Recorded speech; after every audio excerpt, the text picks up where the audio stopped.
बहुत जल्दी से मैं आप लोगों से, अगर आप भी 40 प्लस हैं और आपका वजन कम नहीं हो रहा है, तो अगले 4 हफ्तों में मैं आपको ऐसे टिप्स बताऊंगा जो आपको 4 हफ्ते में ही रिजल्ट दिखेगा। तो आज से ही 3 आदतों की शुरुआत करें। पहली आदत ये है कि आप रोज दिन तेज चाल से 20 से 30 मिनट पैदल चलें। दूसरा चीज़ है कि आप हर दिन खाने में कम से कम 80 से 100 ग्राम प्रोटीन ऐड करें। प्रोटीन में आप दाल ले सकते हैं, सोयाबीन ले सकते हैं, अंडा ले सकते हैं, चिकन ले सकते हैं, जो भी है आप वेजिटेरियन नॉन वेजिटेरियन हो उसके हिसाब से आप ले सकते हैं। तीसरा जो है, हफ्ते में 4 दिन कम से कम स्ट्रेंथ ट्रेनिंग कीजिए।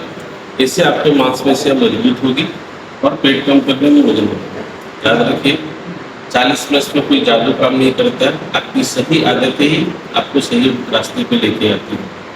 कल मैं बताऊंगा आपको कि 40 प्लस में पेट कम नहीं होने के क्या क्या कारण हैं। इसी तरह से मुझे लाइक कीजिए, फॉलो कीजिए, सपोर्ट कीजिए। Thank you.